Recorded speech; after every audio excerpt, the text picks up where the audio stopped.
I was 25 and thought I'd found the perfect guy. Peter had a good job, his own place, and he looked at me like I was his world. Everything was going great until that horrible night at my cousin's engagement party. Peter suddenly told everyone at the table that he loved me. All eyes turned to me. I panicked. I laughed and said, "Don't make things weird, we're just having fun." The hurt in his eyes still haunts me. Instead of apologizing, I blamed him for embarrassing me. Then I did something truly awful. While acting cold toward him in public, I secretly planned our wedding. I paid deposits, tried on dresses, and even researched prenups that favored me, all behind his back. When he found out, he left me for good. Now he's married to someone who truly loves him, and I'm alone with the mess I created. I wasn't planning to attend Jess's housewarming party that night. I had a million excuses ready. I was tired from a long week at the marketing firm. My hair wasn't cooperating. Mercury was in retrograde. But something made me change my mind at the last minute, and thank God I did. Because the moment I walked through the door and spotted him standing by the snack table, something just clicked. His name was Peter. He stood out immediately in the crowded apartment, not because he was the most handsome man there, though he was certainly attractive, but because of how comfortable he seemed in his own skin. While everyone else was trying too hard, laughing too loudly, drinking too quickly, he just radiated this quiet confidence that drew me in like a magnet. "Who's that?" I asked Jess, nodding subtly in his direction. "Peter Harlow. Works in financial planning with my fiancé. Super nice guy, just bought a condo in Riverside." She gave me a knowing look. "Want an introduction?" I nodded, smoothing down my dress and checking my lipstick in the reflection of my phone. He wasn't my usual type. I typically went for artistic types with tattoos and complicated emotional issues. But at 25, I was starting to think my type might be the problem. Peter smiled when Jess introduced us, and the conversation flowed effortlessly from there. He asked thoughtful questions and actually listened to my answers. When he mentioned he had season tickets to the symphony, I found myself saying I loved classical music, though I'd never been to a symphony in my life. There was something about him that made me want to be the kind of woman who appreciated Beethoven. "Can I get your number?" he asked as the party wound down. "I'd love to take you to dinner sometime." Unlike other guys who played the waiting game, Peter texted me that same night. "It was great meeting you, Valencia. How's Tuesday for dinner?" I remember lying in bed, smiling at my phone like an idiot, already picturing our future together. By our third date, an impressive sushi restaurant where he knew the chef by name, I was telling my best friend Allison that I'd found the one. "Don't you think you're moving a little fast?" Allison asked over brunch the next day. "You barely know him." "When you know," I insisted, stirring my mimosa.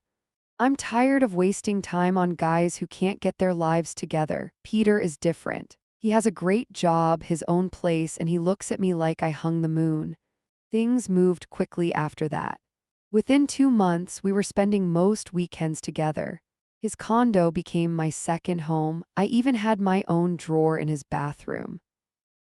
I'd already made a private wedding Pinterest board that I scrolled through before bed each night, imagining our perfect day. I know that sounds crazy, but when you've been to as many weddings alone as I had, watching all your college friends find their perfect guys while you kept picking commitment phobes, you develop a sense of urgency. I'd spent years double tapping friends' engagement ring photos and following their wedding hashtags. Now it was finally my turn, and I wasn't about to let it slip away. There was just one small issue, this weird thing that happened whenever we were in public. I'd get this uncomfortable feeling when Peter tried to hold my hand or kiss me around other people. I can't explain it, maybe leftover trauma from my ex who cheated, or maybe I just didn't want to be one of those obnoxious couples always pawing at each other. Either way, I'd find myself tensing up or creating distance between us at parties or family gatherings. But in private, totally different story. I tell him constantly how perfect we were together, how we were meant to find each other. I started dropping hints about rings around month 3, nothing major, just casually pointing out styles I liked whenever jewelry commercials came on TV or tagging him in Instagram posts of proposal ideas. He never seemed uncomfortable with it, which I took as a good sign. By month 5, I'd already started researching venues in our area and making notes about guest lists and color schemes. Allison thought I was getting ahead of myself, but she didn't understand. When you find a good one, you lock him down fast. I remember the exact moment I realized I needed to step up my game. We were at dinner with my friend Kate and her husband Mark, who'd been married about a year. Kate kept doing this thing where she'd touch Mark's arm when she laughed or lean her head on his shoulder, and I noticed how Peter watched them with this wistful expression. Later that night, as we were getting ready for bed at his place, he asked, "Why don't you ever do that kind of stuff when we're out with friends?" "Do what?" I asked, though I knew exactly what he meant. "You know, the little touches, holding hands, being affectionate. You're always so warm when we're alone, but in public it's like you're keeping me at arm's length." I made some excuse about not being big on PDA, but the truth was more complicated. Something about displaying affection for him in front of others made me cringe inside, which was weird because I'd been literally planning our wedding for months. Looking back, I should have recognized the disconnect, but I was too focused on the end goal. I'd spent years watching friends get engaged, obsessively checking their ring photos and wedding hashtags. Now it was finally my turn, and I wasn't about to let a little awkwardness get in the way. I started subtly improving Peter, suggesting different haircuts, buying him clothes that were more my style, casually mentioning how he could advance faster in his career if he took my advice. He was always so eager to please me, which made it easy. My mom noticed the mismatch before anyone. "You talk about marrying this boy, but you still introduce him as my friend Peter," she pointed out after a family dinner. I brushed it off, claiming I didn't want to jinx our relationship by being too serious too fast. But the truth was something felt off whenever I had to publicly claim him. In private, I was all in, planning our future house, our future kids' names, even researching school districts. But in public, I'd physically move away if he tried to put his arm around me. The disconnect grew. Peter kept trying to show affection in public, and I kept finding subtle ways to rebuff him. I'd move to fix my hair when he tried to hold my hand, or suddenly need to use the bathroom when he leaned in for a kiss at a restaurant. He never called me out directly, but I could see the confusion and hurt in his eyes. Still, our relationship progressed. Peter met my parents, I met his. We established weekend routines and inside jokes. To anyone looking at my Instagram, we were the perfect couple, carefully posed photos with captions about how blessed I was. The reality was more complicated. I think Peter sensed something was off but couldn't quite put his finger on it. He'd ask questions like, "Are you happy with me? Or do you see this going somewhere?"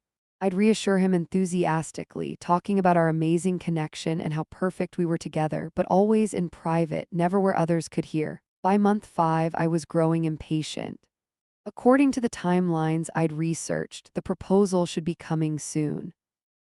I started dropping more obvious hints, leaving my laptop open to engagement ring websites, mentioning friends who had recently gotten engaged, even arranging to run into a recently married colleague when we were out shopping so I could admire her ring in front of Peter. Valencia seems really focused on marriage. I overheard his best friend will tell him at a barbecue. Peter just shrugged and said, "We're on the same page about the future." But were we? I was planning a wedding to a version of Peter that existed mostly in my head. The Peter who would have a better job once he followed my career advice, who would dress the way I wanted him to dress, who would eventually become the perfect husband material I knew he could be. Meanwhile, the real Peter was becoming increasingly confused by my hot and cold behavior. "Sometimes I feel like you're embarrassed by me," he said one night after I'd introduced him to my former college roommate as my friend Peter for the third time that evening.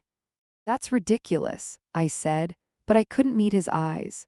The truth was, I wasn't embarrassed by him. I was uncomfortable with the reality of him.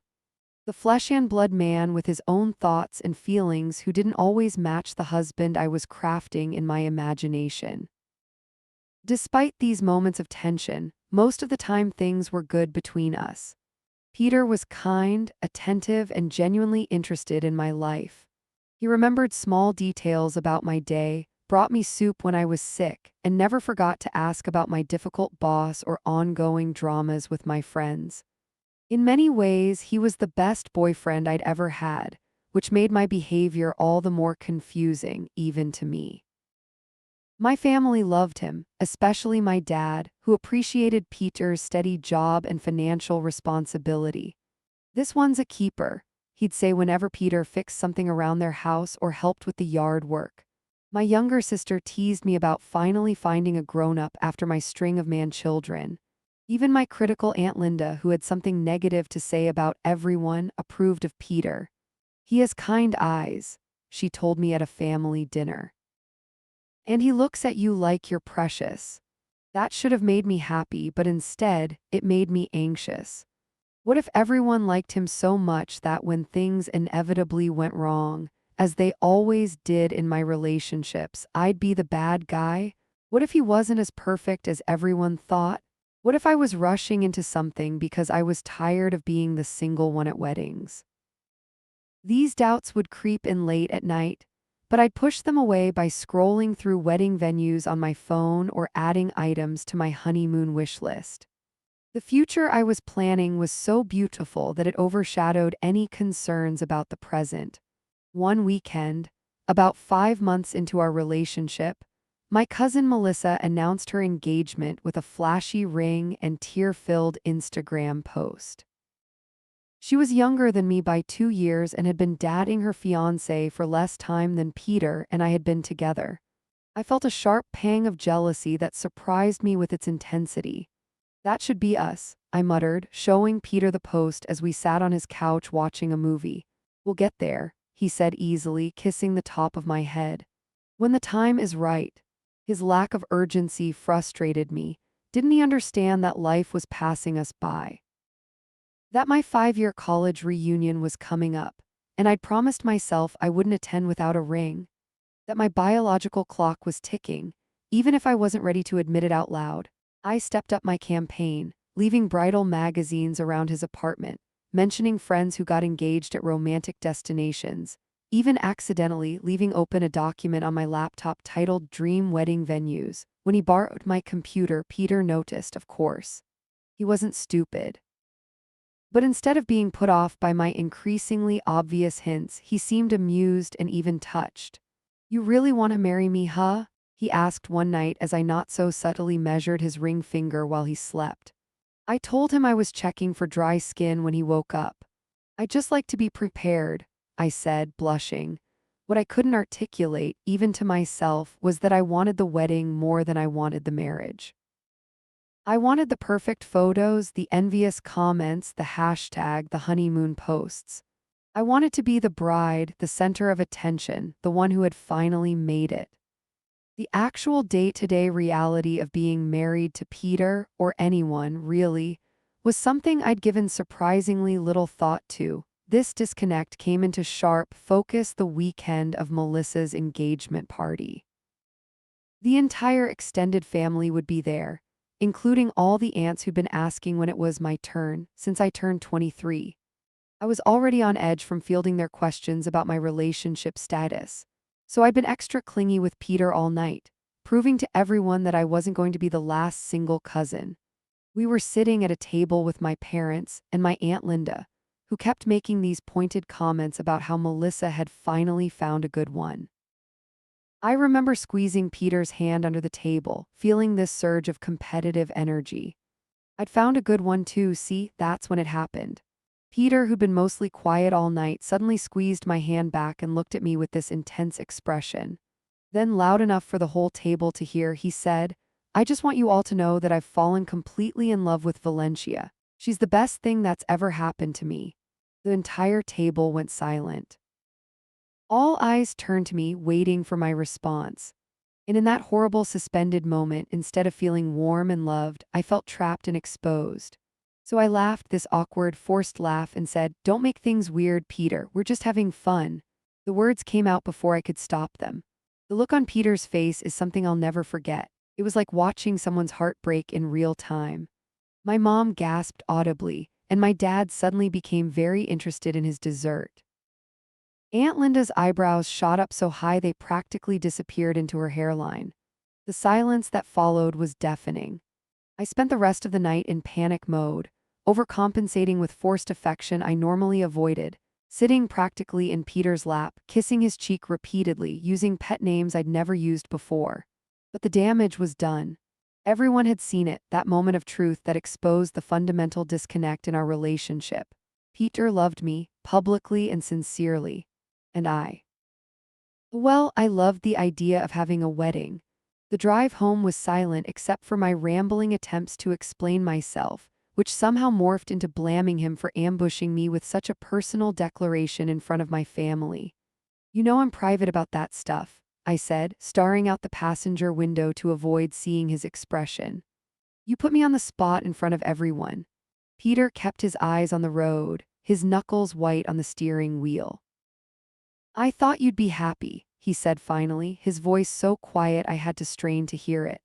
"You're always talking about our future together when we're alone. I wanted your family to know how serious I am about you." "There's a time and place," I insisted, doubling down rather than acknowledging the painful truth his words exposed. That wasn't it. Looking back now, that night was the beginning of the end, though our relationship limped on for nearly a year afterward. It was the moment the mask slipped, revealing the truth I wasn't ready to face. I was more in love with the idea of being engaged than I was with the man who wanted to marry me. The week after the incident, that's what I called it in my head, was super awkward. Peter was distant, quieter, less affectionate. I knew I'd hurt him, but instead of honestly apologizing, I went into full damage control mode. Not because I truly loved him, though I convinced myself I did, but because I'd already put in 5 months and wasn't about to throw away my wedding plans. I bombarded him with attention at home, made his favorite meals, initiated intimacy more often, planned surprise date nights, all the things relationship articles say you should do. But whenever he tried to talk about what happened, I'd deflect. "My family just makes me nervous." "I wasn't expecting you to say that so publicly." I even made up this whole story about how my ex had publicly humiliated me. Total lie. So I had trauma around public declarations. Watching Peter's face soften with sympathy as I fake cried through this story made me feel powerful and guilty at the same time. Meanwhile, I doubled down on wedding planning. I started scheduling secret appointments with venues during my lunch breaks. I even tried on dresses with Allison one weekend while telling Peter I was helping my mom with something. When Allison asked if this wasn't putting the cart before the horse, I snapped at her. "I'm just being efficient with my time," I said, twirling in a mermaid-style gown with a cathedral-length train. But the truth was, I was terrified Peter might be reconsidering our whole relationship after what happened at the family dinner. My social media told a completely different story than our reality. I posted perfectly staged couple photos with captions like, "So blessed to have found my forever," while in real life, I was still cringing whenever Peter tried to hold my hand at the grocery store. I noticed how much I criticized him too: his clothes, his haircut, even the way he laughed at movies. I kept thinking he'd be the perfect husband if he just changed about 15 different things about himself. Money became another issue. I started forgetting my wallet more often, expecting Peter to cover our dates. I needed to save for my wedding vision after all. I never told him I was diverting nearly half my paycheck into a secret account earmarked for wedding expenses. When he mentioned splitting bills more fairly, I acted offended as if he was being petty. "Relationships aren't 50-50, I'd say, conveniently ignoring that in our case it was more like 20-80. The craziest part. Even as I was planning our wedding behind his back and lying about money, I truly believed I was the victim in our relationship. I'd complain to my friends about how Peter just didn't get me, or how he was so clingy because he wanted basic affection in public. They'd validate me, of course. "He's lucky to have you," they'd say, and I'd believe it. No one questioned why I was so uncomfortable showing affection to the man I supposedly wanted to marry. Looking back, I think Peter knew something was off, but he wanted so badly to believe in us. That's what makes me feel the worst now. He was genuine and I was playing house, 3 months after the incident, things started unraveling faster. Peter became more observant, noticing things I thought I was hiding. Well, one night he asked, "Why do you always delete your text messages before bed?" My heart nearly stopped. I'd been venting to my work friend Jason about Peter's annoying habits and occasionally flirting just to keep my options open. Nothing physical had happened, but the texts definitely weren't something a devoted girlfriend should be sending. "I just like keeping my phone organized," I lied smoothly, but I could tell he wasn't buying it. That's when the panic set in. I started being more careful, putting a passcode on my phone, taking calls in another room, making sure to clear my browsing history after looking at wedding venues. The real wake-up call came when Peter's parents visited for dinner. His mom kept watching me with this concerned expression whenever I interrupted Peter or brushed off his stories. At one point, she said, "You two seem different than last time we visited." Peter quickly changed the subject, but later that week, he mentioned that his parents had concerns about our relationship. I exploded, calling them interfering and judgmental, when deep down I knew they'd just seen through my act. My pretending was getting exhausting. I've been living a double life, wedding-obsessed planner by day, emotionally unavailable girlfriend by night. Once Peter found a bridal magazine I'd forgotten to hide and jokingly asked if I was trying to tell him something. Instead of laughing it off, I got defensive and accused him of snooping, which led to our first major fight. That fight revealed a lot. In the heat of the moment, I said things like, "Maybe if you had a better job, I would be more excited about our future." The look of hurt on his face should have made me stop and reflect, but instead I just kept going, releasing all my pent-up resentment. After that night, something fundamental changed between us. The wall I'd built got higher, and Peter stopped trying to climb it. Meanwhile, I was getting impatient. According to my mental timeline, we should have been engaged by now. I started pushing harder, leaving Ring websites open on my laptop, talking about friends' engagements constantly, even dragging him past jewelry stores and lingering by the window. When he didn't take the bait, I'd pout for days. What I didn't know was that Peter had started doing his own detective work. Later, I found out he discovered the secret credit card statement I'd carelessly left in my car, the one showing thousands spent on wedding venue deposits. He'd also seen an email confirmation for a wedding dress appointment I'd forgotten to delete. Instead of confronting me immediately, he watched and waited, gathering evidence of my deception piece by piece. I should have noticed the signs: his careful questions about our future, his sudden interest in our finances, the way he'd watch me when I was on my phone. But I was too caught up in my fantasy to see the reality crumbling around me. I'd convinced myself I was just being prepared rather than dishonest and manipulative. That self-deception was about to blow up in my face. Our 1-year anniversary should have been special. In my head, it was going to be the night Peter finally proposed. I'd even dropped the most obvious hints, sending my friend to casually mention the rings I liked, leaving tabs open on my laptop to articles titled "Perfect Anniversary Proposals." I'd booked us at this fancy restaurant downtown and even tipped off the server that my boyfriend might be proposing, so they should be ready with a camera.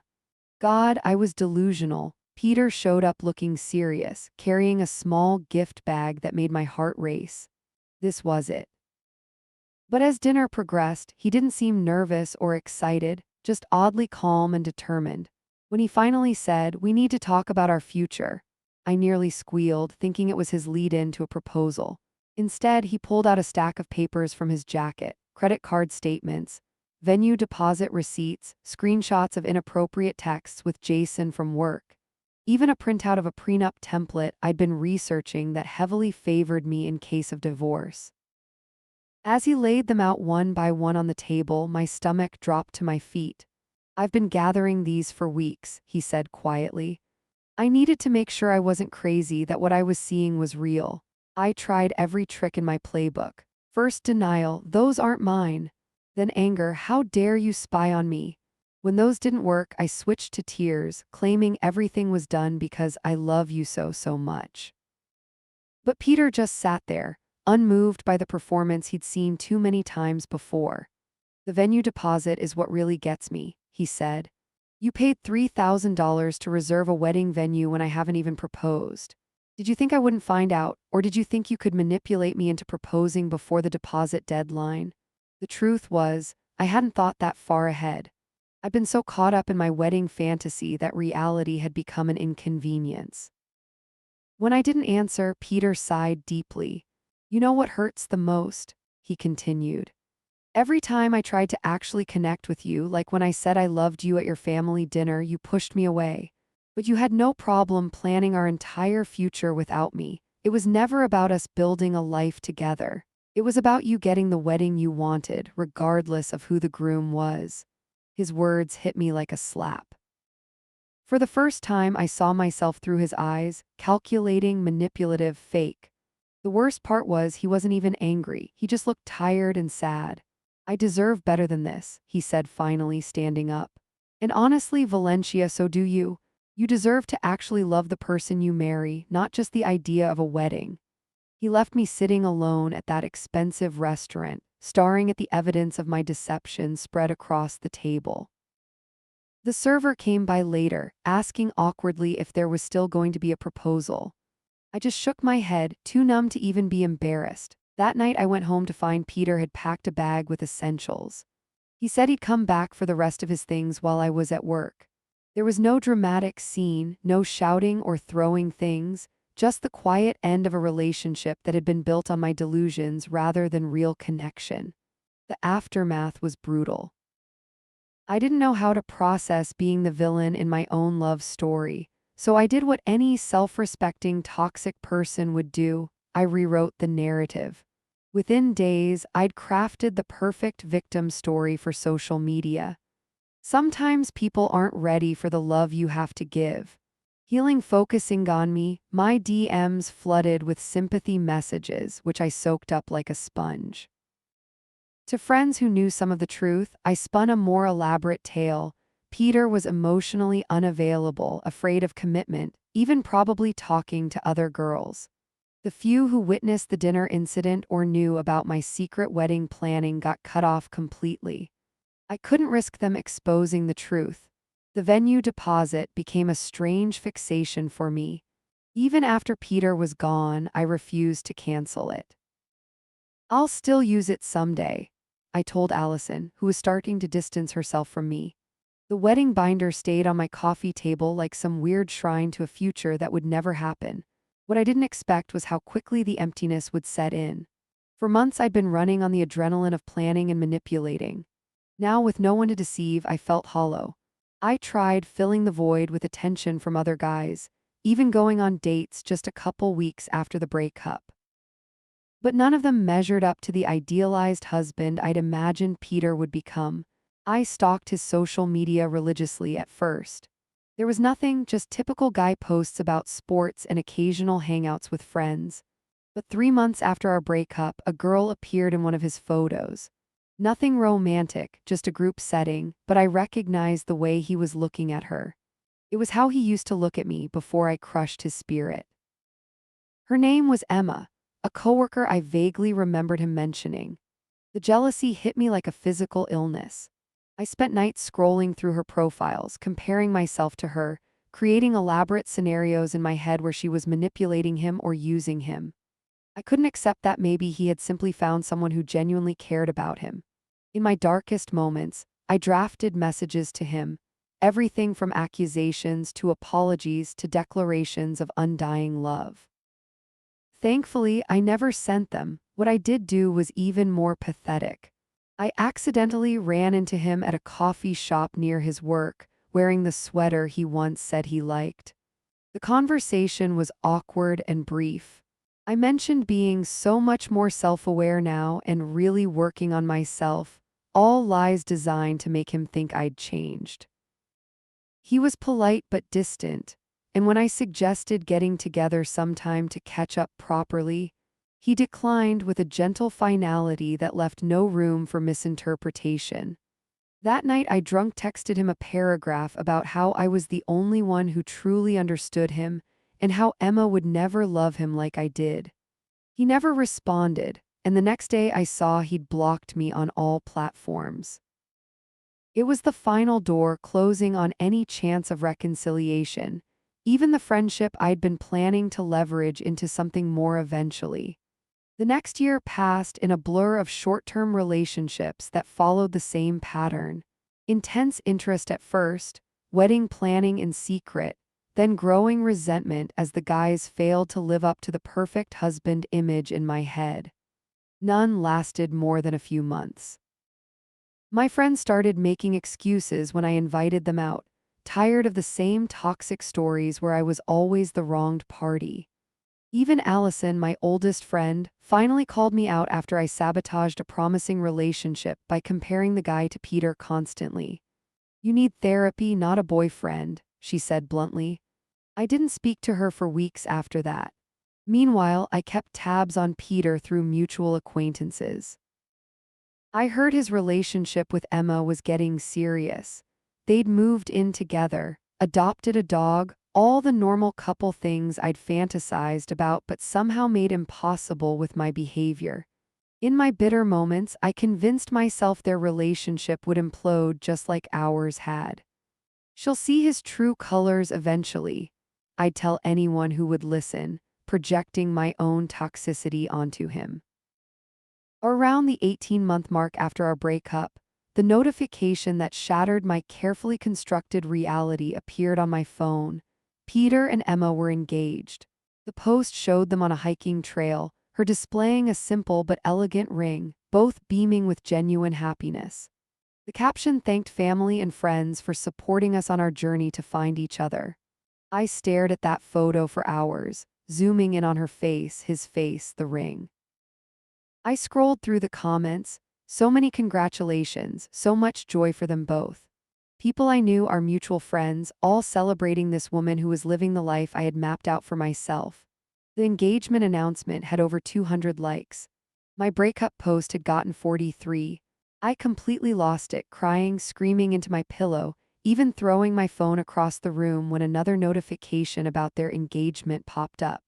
The unfairness of it all consumed me. I was the one who'd planned a wedding with him. I was the one who'd picked out the perfect venue. How dare he give all that to someone else? The fact that I had never truly loved him, that I'd treated him terribly, that I'd been planning a wedding rather than a marriage, none of that registered in my breakdown. All I could see was that another woman had stolen what was rightfully mine. In my most desperate moment, I created a fake Instagram account and sent Emma a long message detailing Peter's issues and how he wasn't who she thought he was. I included personal details about our relationship that only I would know, thinking this would prove my credibility. What I didn't anticipate was Emma simply showing the message to Peter, who immediately recognized my writing style and specific details. She blocked the account, and Peter's only response was to have a mutual friend warn me that if I contacted either of them again, they would pursue legal options. That threat finally broke through my delusion. For the first time, I was forced to confront how unhinged my behavior had become. This wasn't just me being passionate or knowing what I want. This was harassment. The shame hit me all at once, not just for the fake account, but for everything. The manipulation, the lying, the secret wedding planning, the public humiliation at the family dinner. All of it. I'd love to say this was my rock bottom moment, that I immediately got therapy and turned my life around. But the truth is messier. I did delete the fake account and stopped actively stalking their social media, but I still couldn't fully accept responsibility. Instead, I shifted blame. It was my parents' fault for pressuring me about marriage, or society's for making women think a wedding is the ultimate achievement, or even Peter's for not understanding how I show love. 6 months after their engagement announcement, I was scrolling through Facebook when I saw pictures from their wedding. It was nothing like the elaborate affair I'd planned in my binder, just a simple ceremony in a botanical garden with close friends and family. But the joy on their faces was undeniable. There was a candid shot of them looking at each other during the vows that made my stomach clench. No one had ever looked at me that way because I'd never allowed anyone to truly see me. That night, I finally pulled out my wedding planning binder and flipped through it. Venue brochures, cake designs, dress clippings, even a guest list with Peter's family members who I'd barely known. None of it was about him or us as a couple. It was all about the event, the photos, the social media posts. I'd been planning a perfect day, not a life together. In a rare moment of clarity, I threw the binder in the trash. The venue deposit had long expired, money wasted on a future that was never real. I sat on my kitchen floor and cried, not for Peter, but for myself and the emptiness I'd been trying to fill with wedding aesthetics instead of genuine connection. I'd like to say I've completely changed since then, but that would be another lie in a long line of them. I still catch myself evaluating men as potential husbands instead of getting to know them as people. I still feel jealous when friends get engaged. I still sometimes blame Peter for giving up on us rather than acknowledging how impossible I made it to love me, but I'm trying. I've started therapy, though I sometimes catch myself performing there too, giving answers I think sound self-aware rather than being truly honest. I'm single for the first time in years and learning to sit with that discomfort. I've apologized to Allison, who cautiously let me back into her life. And sometimes, in my most honest moments, I think about that night at my cousin's engagement party when Peter said, "I love you," and I laughed and said, "Don't make things weird." I wonder what would have happened if I'd been brave enough to be vulnerable, to say it back, to let myself be truly seen rather than maintaining the perfect image I thought I needed to project. But that would have required a different version of me, one who valued connection over control, authenticity over appearance. Maybe someday I'll be that person. For now, I'm just trying to stop planning weddings with men I don't actually love. When I look back at how I treated Peter, I feel sick with shame. The truth is, I never truly saw him as a person with his own thoughts, feelings, and desires. He was a prop in the life I was trying to create, a mannequin I could dress up and position however I wanted in the perfect Instagram photos I was staging in my mind. Every time he tried to be real with me, every genuine emotion, every attempt at connection, I pushed him away because reality is messy. It doesn't fit in a perfectly filtered square. When he said he loved me in front of my family, it wasn't just embarrassment I felt. It was terror. Terror that if I acknowledged loving him back, I would have to be real too. I would have to let go of the fantasy and deal with the actual imperfect person standing in front of me. It's been 2 years since our breakup now. I still see updates about Peter and Emma occasionally through mutual friends who haven't completely cut me off. They bought a house together. She's pregnant with their first child. They look genuinely happy. I want to say I've found that kind of happiness too, but I'm not there yet. I've had a few more relationships, each one a little less toxic than the last. I'm learning to recognize my patterns, the way I idealize men at the beginning, the way I start planning how to fix them almost immediately, the way I create elaborate futures in my head without bothering to check if the guy sitting across from me wants any part of that future. My therapist says I'm making progress, though it's slower than I'd like.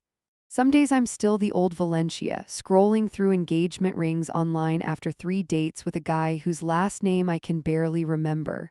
But other days I catch myself. I put the phone down. I ask myself what I'm really looking for and whether a diamond and a white dress will actually provide it. I deleted my wedding Pinterest board 6 months ago. It physically hurt to click that delete button, like I was erasing part of my identity. In some ways, I was. For so long, I'd defined myself by my pursuit of the perfect wedding, the perfect husband, the perfect life that would make everyone else jealous. Without that, who was I? That's what I'm trying to figure out now. Who is Valencia without the wedding binder? Without the secret venue appointments? Without the Instagram perfect relationship facade? I'm still not sure. But I'm starting to think maybe that uncertainty is okay. Maybe not having every detail planned out leaves room for something real to grow. Last week, I went on a date with a guy named Marcus. He was nice, not Peter level nice, but genuine. At one point, he mentioned he wasn't sure he ever wanted to get married. The old Valencia would have excused herself to the bathroom and never come back. This Valencia stayed and asked him why. We had an actual conversation about it. I didn't agree with him, but I listened. And when he asked me about my thoughts on marriage, I told him the truth, that I'd spent so long obsessing over weddings that I'd forgotten what marriages were actually for. That's refreshing, he said. Most women I date either immediately start planning our wedding or pretend they don't care about marriage at all just to seem cool. We're going out again this weekend. I'm not planning our future. I'm not mentally redecorating his apartment. I'm just going to dinner with a person I'd like to know better. It's strange and uncomfortable and terrifying. But it also feels like the first honest thing I've done in a very long time. Sometimes I still think about Peter's words at that restaurant when he showed me all the evidence of my deception. You deserve to actually love the person you marry, not just the idea of a wedding. At the time, I thought he was being cruel. Now I understand he was showing me more kindness than I deserved. He was telling me a truth I desperately needed to hear. I don't know if I'll ever get married. Part of me still wants that, the security, the commitment, the knowledge that someone chose me above all others. But I'm trying to want it for better reasons now. I'm trying to understand that a marriage is about building a life with someone you genuinely love and respect, not about having the perfect photos to post online. Peter figured that out. That's why he's happy now, building a real life with Emma, while I'm still learning the most basic lessons about how to be in a relationship. Last month, Allison got engaged. She asked me to be her bridesmaid, a gesture of forgiveness I'm not sure I deserve. When she showed me her ring, a simple band with a small diamond, I felt a twinge of the old jealousy. But there was something new there too, genuine happiness for my friend who had found someone who loved her exactly as she is.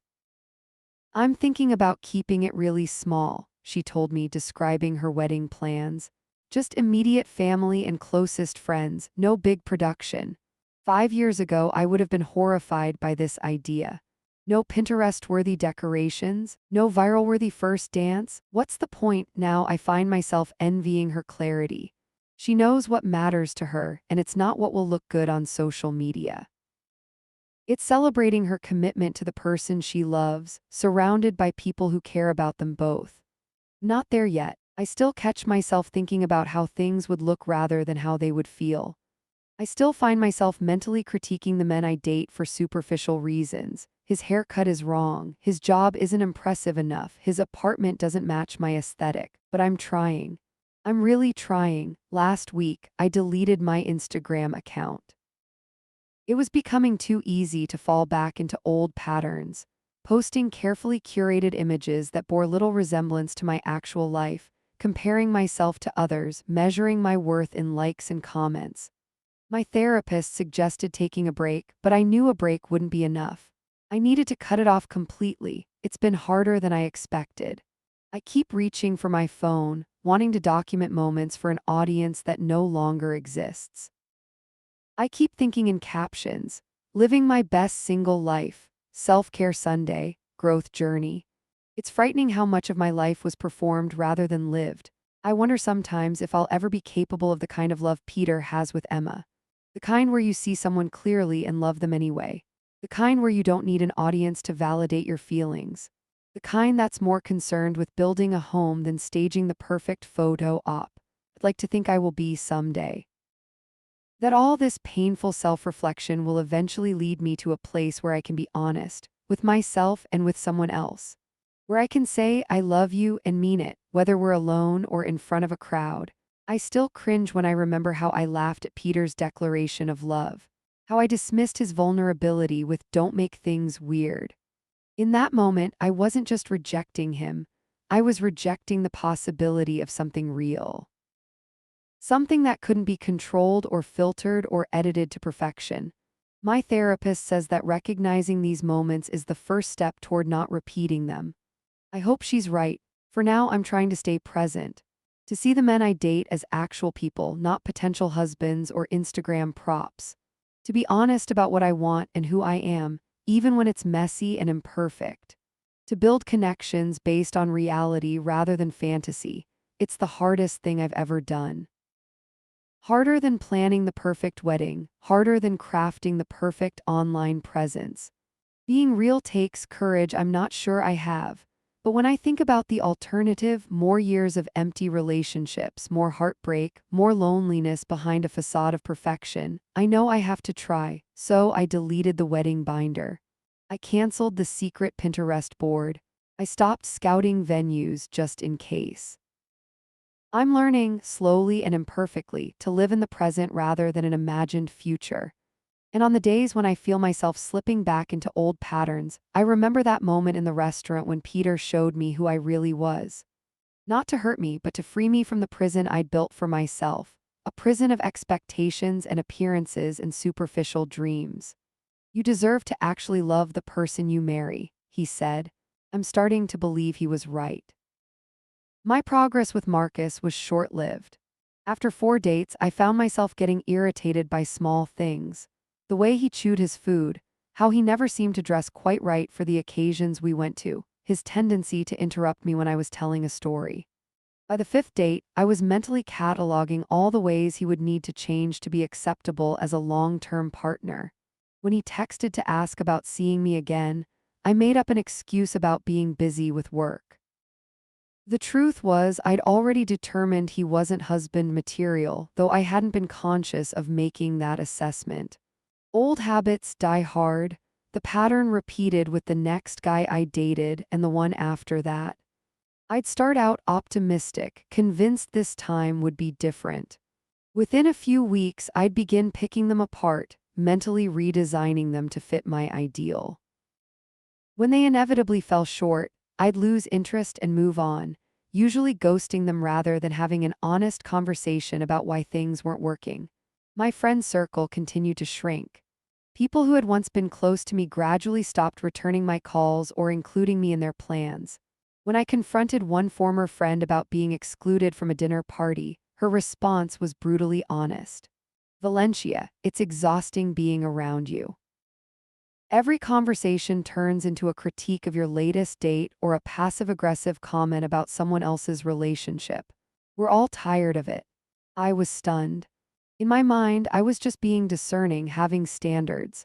I didn't realize how negative and critical I'd become. Even my remaining friends began to keep me at arm's length. Invitations came with conditions. You can come to the barbecue, but please don't bring up your ex. We'd love you to join us for happy hour, but we're not discussing dating tonight. I resented these restrictions but complied, desperate to maintain some social connections. Through it all, I continued monitoring Peter's life through social media and mutual acquaintances. I wasn't actively stalking him anymore. The legal threat had put a stop to that. But I still found myself checking up on him regularly, watching from a distance as his life with Emma evolved. They moved in together officially, merging their lives in a modern apartment downtown. They adopted a rescue dog, a scruffy terrier mix they named Milo, who featured prominently in their social media posts. They took vacations together, posting photos from national parks and European cities, always looking so genuinely happy it made my stomach hurt. He never wanted to travel when we were together. I complained to anyone who would listen, conveniently forgetting that I'd always pushed for luxury resorts and Instagram-worthy destinations, while Peter had suggested the very type of adventures he was now enjoying with Emma. Their relationship seemed to strengthen with each passing month. I watched through gritted teeth as they celebrated holidays together, built furniture for their new home, joined a recreational volleyball league. All the normal, healthy relationship milestones I'd been too fixated on wedding planning to experience with Peter. When mutual friends mentioned them, which I both dreaded and craved, I'd hear how well they complemented each other. They just make sense together, one friend commented, unaware of the pain this casual observation caused me. Emma appreciates Peter for exactly who he is. That was the comment that stuck with me, echoing in my mind during sleepless nights. Emma appreciated Peter for exactly who he was, not who she could mold him into being. The contrast with my approach was stark and uncomfortable. About 18 months after our breakup, the notification I'd been dreading yet somehow expecting appeared on my phone.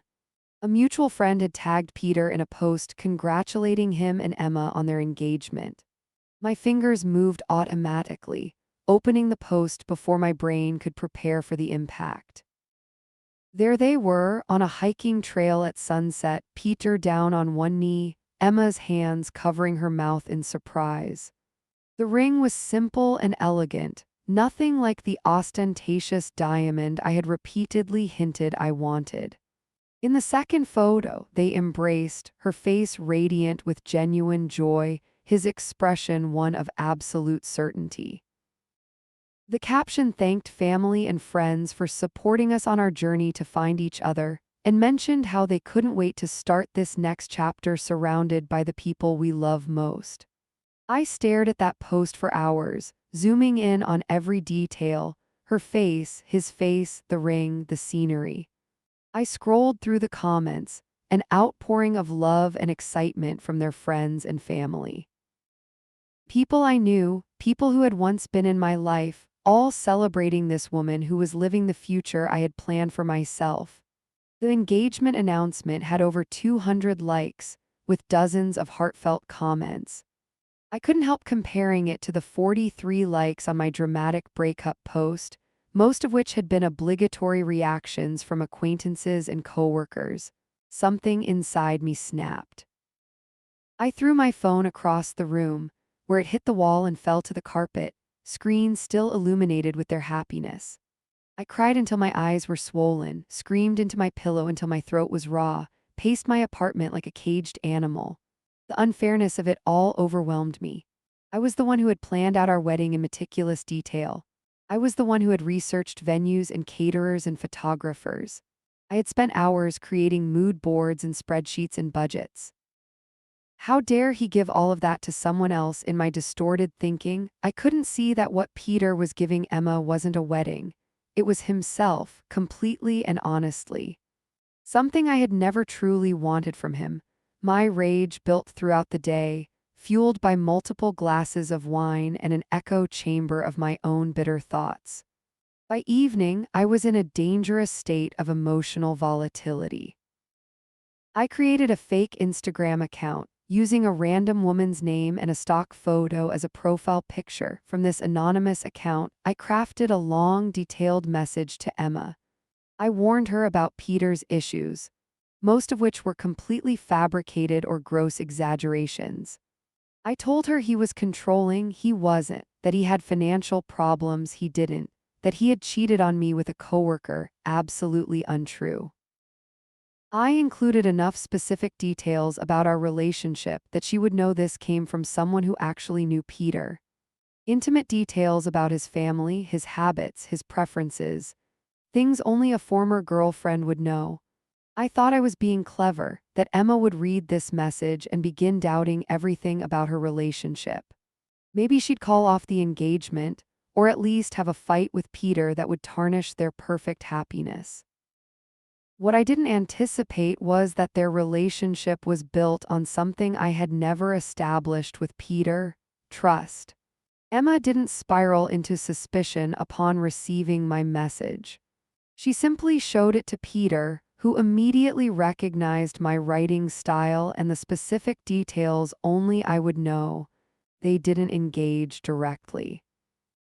Instead, Peter had a mutual friend, someone I still occasionally spoke with, deliver a clear message. If I contacted either of them again in any way, they would pursue legal options. They had documented everything. The friend was gentle but firm. They know it was you, Valencia. Peter recognized specific details that only you would know. They've saved everything and will go to the police if you don't stop. This is harassment. The word harassment hit me like a physical blow. In my mind, I had been fighting for what was rightfully mine, standing up for myself, maybe even warning an innocent woman about a man I believed had wronged me. But the reality was much uglier. I wasn't a righteous warrior or a concerned citizen. I was a harasser, a stalker. For the first time, I was forced to confront how unhinged my behavior had become. This wasn't passion or determination or even misplaced love. It was obsession, fueled by bitterness and an inability to accept that someone had seen through my facade and chosen to walk away. The shame was overwhelming.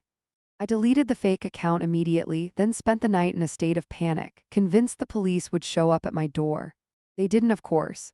Peter and Emma had simply wanted me to stop, not to ruin my life. That kindness, that restraint in the face of my cruelty, somehow made me feel even worse. I'd like to say this was my rock bottom moment, that I immediately sought help and turned my life around. But recovery from toxic patterns is rarely so clean cut. I did stop actively following their social media. I blocked both their profiles, not out of spite, but as an act of self-preservation and respect for their boundaries. But I still couldn't fully accept responsibility for my behavior. I told myself it was my parents' fault for putting so much pressure on me to get married young. I blamed society for making women think a wedding was the ultimate achievement. I even found ways to blame Peter for not understanding how I showed love or giving up too easily. I cycled through these excuses, clinging to them like life rafts in a sea of growing self-awareness. Deep down, I knew they were hollow justifications, but admitting the full extent of my toxicity was still too painful to face. I continued dating sporadically, though with diminishing enthusiasm. Each new relationship followed a similar pattern. Initial excitement, followed by creeping criticism, ending in disappointment when the man failed to transform into the perfect partner I envisioned. I was caught in a loop of my own making, unable to see people as they were rather than as projects to be perfected. My therapy sessions became more frequent, though I still caught myself performing rather than being honest. I'd carefully prepare my insights before each appointment, rehearsing what I thought a self-aware person would say rather than actually doing the messy work of self-reflection. My therapist saw through this, of course. "Valencia," she said during one session, "you're treating therapy the same way you treat relationships. You're more concerned with appearing to make progress than with actually changing." I left that session angry, but her words lingered. She was right. I was still performing, still curating an image rather than facing reality. Even in a space explicitly designed for honesty, I couldn't bring myself to be authentic. 6 months after Peter and Emma's engagement, I was mindlessly scrolling through Facebook when I saw the first photos from their wedding. A mutual friend had been a groomsman and posted a series of images from the celebration. It was nothing like the elaborate affair I'd planned in my binder. No ballroom reception, no five-tier cake, no designer gown or champagne fountain. Instead, they'd had a simple ceremony in a botanical garden, surrounded by a small group of family and friends. The reception appeared to be in someone's backyard, strung with fairy lights and decorated with wildflowers in mason jars. It looked authentic, joyful, and deeply personal. Everything a wedding should be but rarely is. There were no staged perfect shots, just genuine moments captured. Peter wiping away tears as Emma walked down the aisle, their first dance that looked more enthusiastic than choreographed. The two of them laughing with their heads together as a friend gave a toast. But it was one particular photo that stopped my scrolling. A candid shot of them exchanging vows, looking into each other's eyes with such pure connection that it felt almost intrusive to witness. The photographer had captured something raw and real between them, a moment of complete presence with each other, oblivious to everyone watching. I stared at that photo for a long time, my chest tight with an emotion I couldn't immediately identify. It wasn't jealousy, though that was certainly part of the mix. It was recognition. Recognition that no one had ever looked at me that way because I had never allowed anyone to truly see me. I had been so focused on controlling how others perceived me that I had made genuine connection impossible. That night, I finally pulled out my wedding planning binder. I hadn't opened it since throwing it in the back of my closet after Peter left. The pages were filled with magazine clippings, vendor brochures, color swatches, and detailed spreadsheets. I had notes about lighting options, comparisons of different chair covers, pages of potential first dance songs. What was notably absent was anything about Peter himself. In all my meticulous planning, I had rarely considered what he might want or enjoy.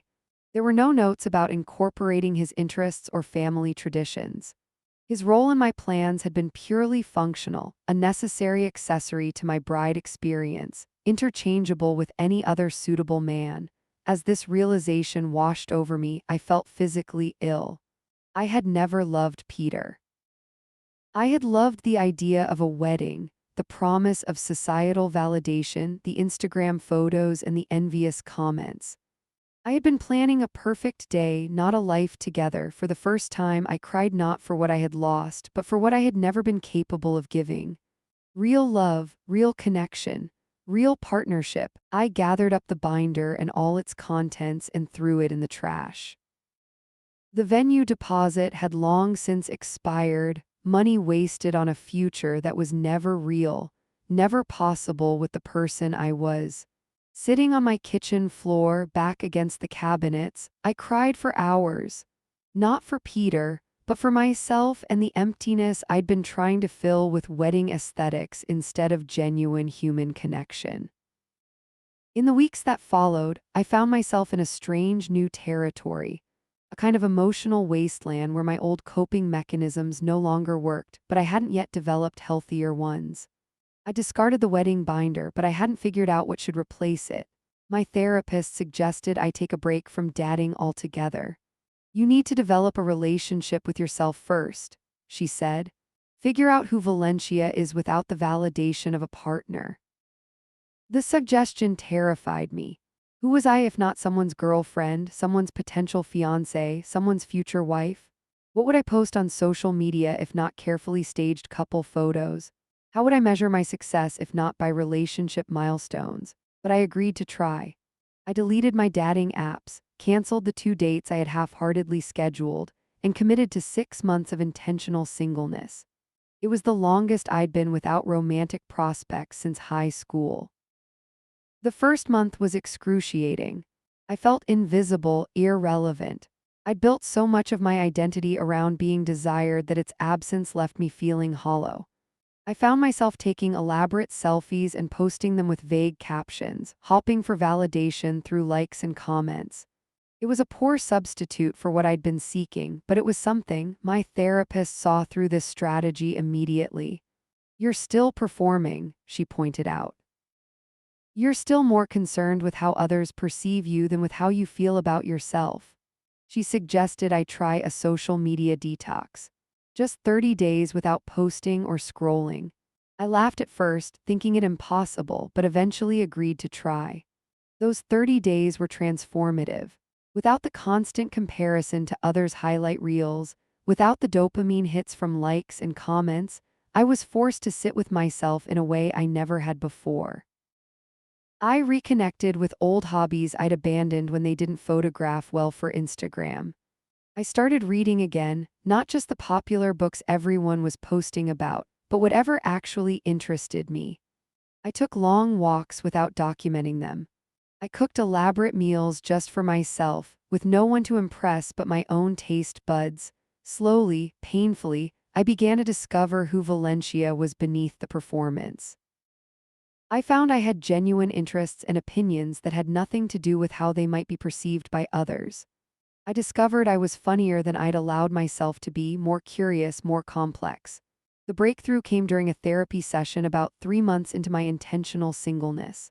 My therapist asked a simple question: "What do you want from a relationship?" My automatic response was ready. "Someone successful, kind, family-oriented, who will be a good husband and father." She shook her head. "Those are qualities you want in a person. I'm asking what you want from the relationship itself. How do you want to feel? What do you want to experience?" I stared at her blankly. I had never considered this question.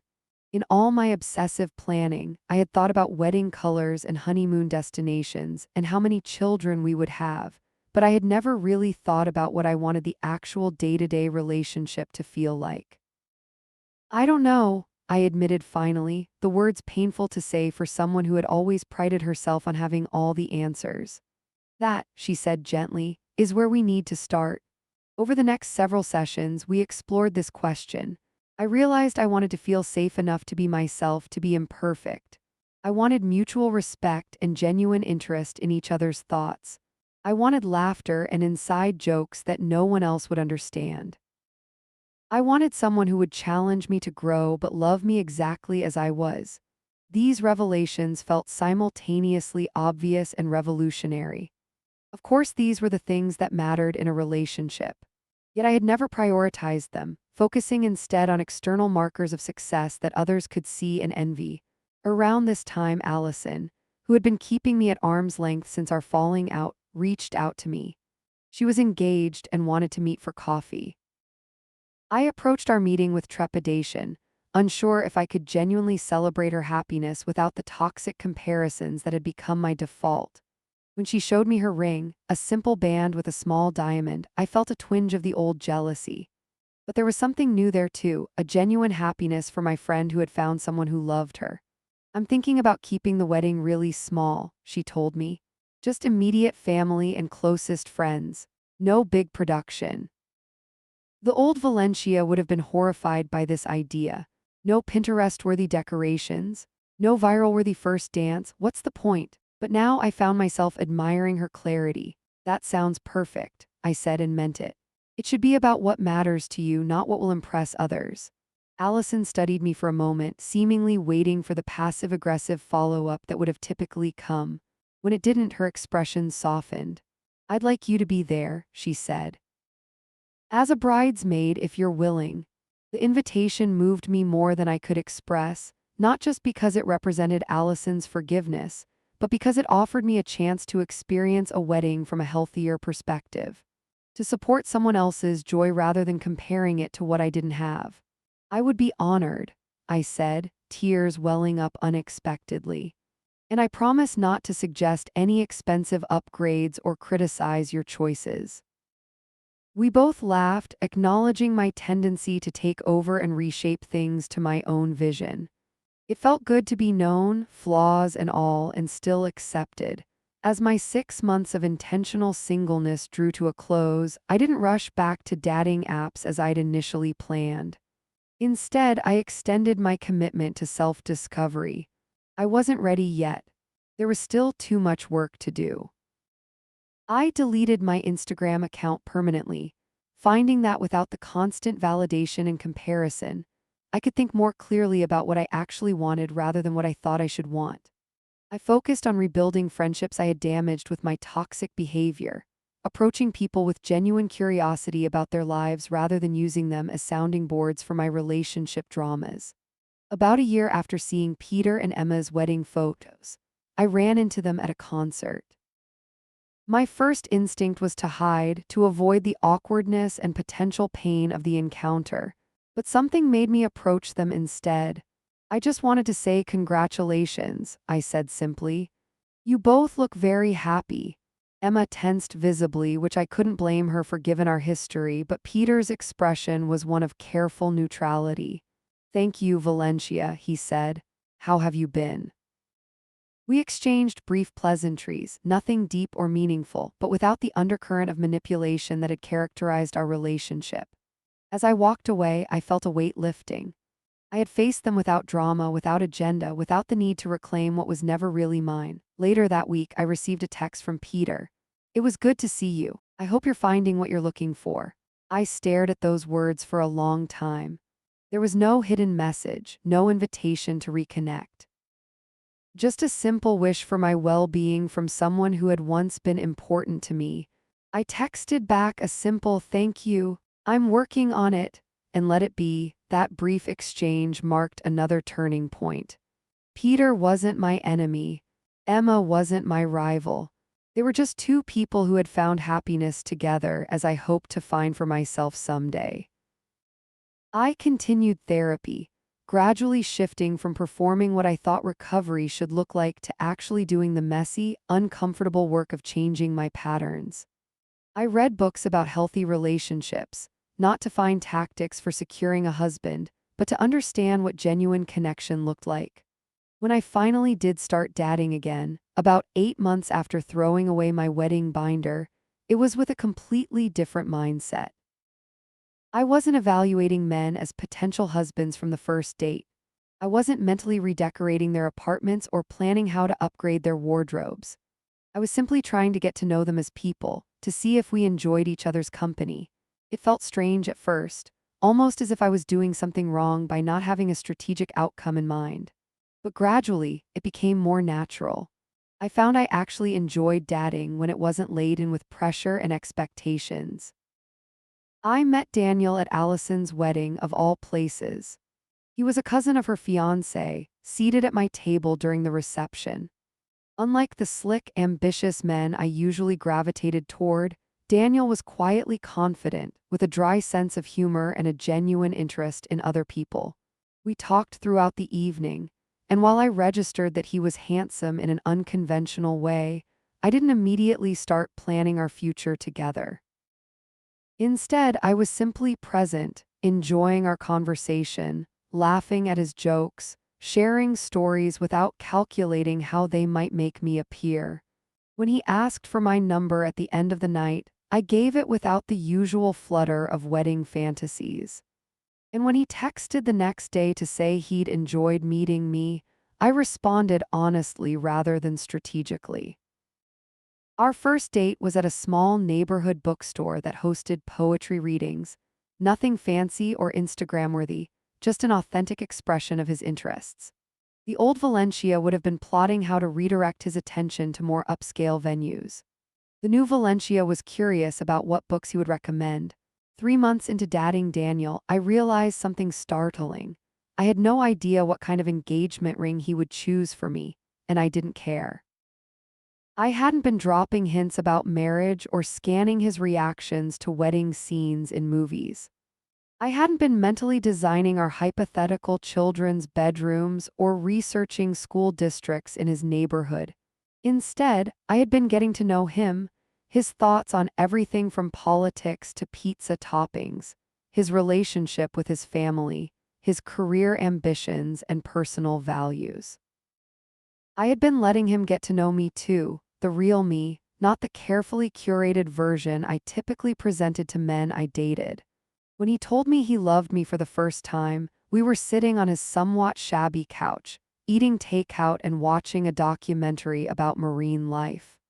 Nothing special, nothing staged, just an ordinary Tuesday evening made extraordinary by his words. I felt none of the panic or trapped sensation I'd experienced when Peter declared his love at my cousin's engagement party.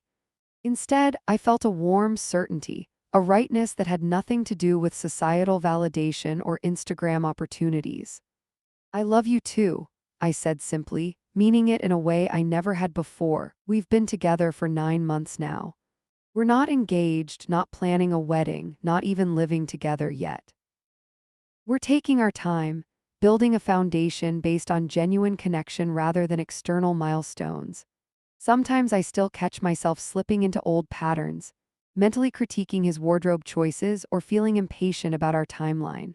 But now I recognize these thoughts for what they are, remnants of my former approach to relationships, focused on appearances rather than substance. Not completely healed. I still feel a twinge of envy when friends announce engagements or post wedding photos. I still occasionally find myself browsing wedding venues, just out of curiosity. I still sometimes blame Peter for giving up on us rather than acknowledging how impossible I made it for him to love me. But I'm trying. I'm really trying. Last week, Allison asked me if Daniel was the one. The old Valencia would have had a definitive answer, accompanied by a detailed timeline for our relationship progression. The new Valencia just smiled and said, "I'm not focused on that. I'm just enjoying building something real with him." And I meant it. For perhaps the first time in my life, I'm more concerned with the quality of my relationship than with how it appears to others. I'm more interested in creating a genuine connection than in reaching relationship milestones on schedule. Sometimes, in my most honest moments, I think about that night at my cousin's engagement party when Peter said, "I love you," and I laughed and said, "Don't make things weird." I wonder what would have happened if I'd been brave enough to be vulnerable, to say it back, to let myself be truly seen rather than maintaining the perfect image I thought I needed to project. But I also recognized that I wasn't capable of that then. I was too wrapped up in performance, too concerned with appearances, too afraid of authenticity. It took losing Peter, seeing him find happiness with someone else, and hitting rock bottom with my own toxic behavior to shake me out of those patterns. I don't know if Daniel and I will end up getting married someday. Part of me hopes we will, not because I need the validation or the Instagram photos, but because I genuinely love building a life with him day by small day. If we do get married, I know I want something simple and authentic, a celebration of our connection rather than a production designed to impress others. But I also know that marriage isn't the point. The relationship is. The daily choice to see each other clearly and love each other anyway. The willingness to be vulnerable, imperfect, and real. That's something the old Valencia, with all her wedding binders and Pinterest boards and venue deposits, never understood. She was so focused on the destination that she missed the entire journey. I'm trying to do better now. To be present rather than always planning the next step. To value connection over control. To choose authenticity over appearance. It's not easy. 27 years of habits don't change overnight. But each time I catch myself slipping into old patterns, each time I choose honesty over performance, each time I allow myself to be seen rather than hiding behind a perfectly curated facade, I take one step closer to becoming the person I want to be. Not the perfect bride with the perfect wedding and the perfect Instagram feed. Just Valencia, messy and real and capable of genuine love. When Daniel and I hit the 1-year mark next month, we're planning a quiet weekend getaway to a cabin in the mountains. No fancy restaurants, no photo opportunities, no expectations beyond enjoying each other's company. The old Valencia would have been disappointed by the lack of romantic grand gestures worthy of social media. The new Valencia can't wait not to document the experience but to actually live it. I still have the note Peter sent me after our chance meeting at the concert. I hope you're finding what you're looking for. For a long time, I thought what I was looking for was the perfect wedding, the perfect husband, the perfect life that would make everyone else envious. Now I know what I was really looking for all along: the courage to be real, the freedom to be imperfect, and the joy of being truly known and loved anyway. I'm not there yet. But for the first time, I think I might be on the right path.